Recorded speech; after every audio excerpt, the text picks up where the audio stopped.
नमस्कार साथियों, जोहार। मैं कुलेश्वर मुंडा।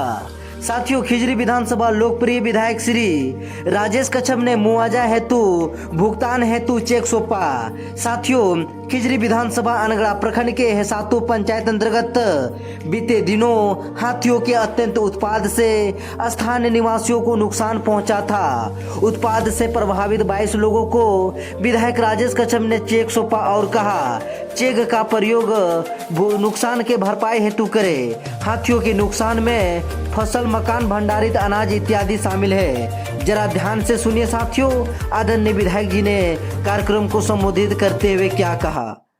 नहीं होता है ये, कहीं ना कहीं फसल लगाना और उसका मुआवजा, फसल को पाना और उसका मुआवजा को पाना दोनों अंतर है। फसल को ले जाएंगे तो हमको ज़्यादा खुशी होगा, और मुआवजा धान को बेचते हैं तो हम लोग पूरा 6 महीना लगे रहते हैं, तो बेचिएगा तो 50,000 होता है, लेकिन हम खाएंगे तो 5 साल होता है। मतलब बड़ा दुर्भाग्य है कि, लेकिन चलिए, सरकार का एक ये है कि प्रति एकड़ कितना नुकसान हुआ है उस आधार से मुआवजा तय करता है। आज इस घड़ी में वैलगुंसा में आए हुए मेरे सभी सम्मानित माता पिता, भाई बहन, हमारे थाना प्रशासन के पदाधिकारीगण, फॉरेस्ट विभाग से आए हुए पदाधिकारीगण, हमारी सम्मानित प्रमुख, हमारी महिला बहनें, हमारे सम्मानित सभी पत्रकार साथीगण, हमारे सम्मानित सभी मेरे सहयोगी साथीगण, मैं बिना नाम लिए हुए किसी का आज संबोधन कर रहा हूँ। निश्चित तौर से आज 22 लोगों को मुआवजा स्वरूप वन विभाग के द्वारा आपको राहत हेतु एक चेक दिया गया है। उस चेक का उपयोग आप लोग अपने खाता में डाल देंगे। अकाउंट है, अकाउंट पेमेंट पे जहाँ अकाउंट है वहाँ आप डाल देंगे, और उसका जो है, जो मुआवजा जो क्षति हुआ है, आप अपना चावल उवल खरीदने का काम करेंगे, ताकि आपको साल के जो दिन है उसमें आपको अपने बाल बच्चों को राशन खिलाने में आपको थोड़ा मदद मिल सके। सरकार ने एक छोटा प्रयास किया है। धान का कीमत नहीं लगाया जा सकता, लेकिन जिस धान को हम खुद उबाल करके हम खाते, सम्मानित महेश जी है, निर्मल दा है, तमाम लोग हैं, हमेशा मुझसे इस बात को लेकर के बातचीत होती है। अयुब्दा है, हमारे मुखिया मेरे मित्र भाई राजेश पाहन जी है, तमाम लोगों से बातचीत होती रहती है कि आखिर इसका समाधान क्या है। देखिए, एक चीज़ है कि जंगल तो उसी का है, जंगल उसका है, उसको हमको मानना पड़ेगा, और उसका हिस्सेदारी जो है, हम मानव आज उसका हिस्सेदारी को हम अतिक्रमण कर रहे हैं। ये यहाँ पे सिकिंदरी वैलगुंसा में नहीं हुआ है, सातू हरातू में नहीं हुआ है। हो सकता है कि पश्चिम बंगाल में उसका जगह को अतिक्रमण किया है, तो उसको एक जगह चाहिए, उसमें आता है और उसी में बहुत सारा नुकसान हो जाता है। और चूंकि वो बड़ा अपने रास्ता पे चलने वाला जीव है, और हम लोग सभी जंगल झाड़ में रहने वाले लोग हैं, कल के तारीख में इतना नुकसान नहीं होता था जितना आज के तारीख में होता है। क्योंकि उनको लगता है कि हम भी अपने घर में किसी को जल्दी भिड़ने नहीं देते हैं, तो उनको भी लगता है। तो जंगल का जो कमी है, जंगल का जो कटाई हो रहा है, चाहे उसमें फॉरेस्ट विभाग का गलती हो, चाहे हमारे आम जनों का गलती हो, लेकिन गलती तो हो रहा है। नतीजा क्या है कि जीव जंतु, आज मैं पेपर पढ़ रहा था, ऑस्ट्रेलियन पक्षी जो आते हैं हमेशा आपके जेतलपुर में शायद आते हैं, फिर आपका वहाँ आते हैं, खतरातू डैम में आते हैं, साइबेरियन, पहले हजारों हजार की संख्या में आते थे, अभी सैकड़ों में आ रहे हैं। तो प्राकृतिक का जो बैलेंस है उन्हीं लोगों के साथ में। और मैं आग्रह करूँगा, क्योंकि हम लोग खुद वनजीवी हैं, हम लोगों को कहा भी जाता है कि हम जंगल झाड़ में रहते हैं, उनके साथ में एक हमारा अपना तालमेल रहा है।